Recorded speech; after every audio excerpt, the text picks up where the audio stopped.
A uniform cable of mass m and length L is placed on a horizontal surface such that it's 1 by nth part of the hanging below the edge of the surface.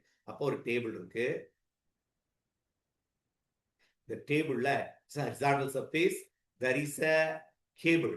அப்போ ஒரு cable, இது மாதிரி ஒரு cable. The cable, certain part is suspended on from the cable. Okay. இதோட total mass m, இதோட total length L.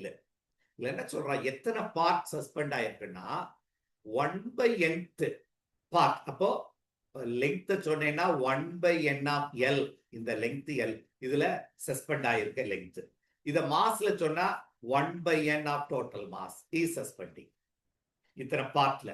அப்போ hanging below the edge of the surface, to lift the hanging part of the cable up to the surface, the work done should be, இந்த பார்ட்டை lift பண்ண எவ்வளவு work பண்ணணும் நமக்கு தெரியும். work done to lift is stored as potential energy. work done to lift is stored as potential energy. அப்போ நமக்கு வேண்டியது work done தான்.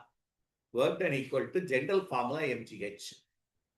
இங்க அந்த பார்ட்டுடைய மாஸ் m by n. இந்த மாஸ் தான் நம்ம லிஃப்ட் பண்ண போறோம். g மாற்றம் இல்லை.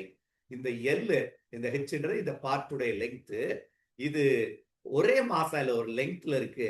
அப்ப நம்ம எடுக்க வேண்டியது சென்டர் ஆஃப் மாஸ் தான் லிஃப்ட் பண்ற மாதிரி எடுக்கணும். அப்ப என்ன வந்துரும், இந்த லெங்க்ல பாதி. அப்போ L by n to n. அப்ப இதை நம்ம கால்குலேட் பண்ணா m g L by 2 n squared is the answer. This is the answer.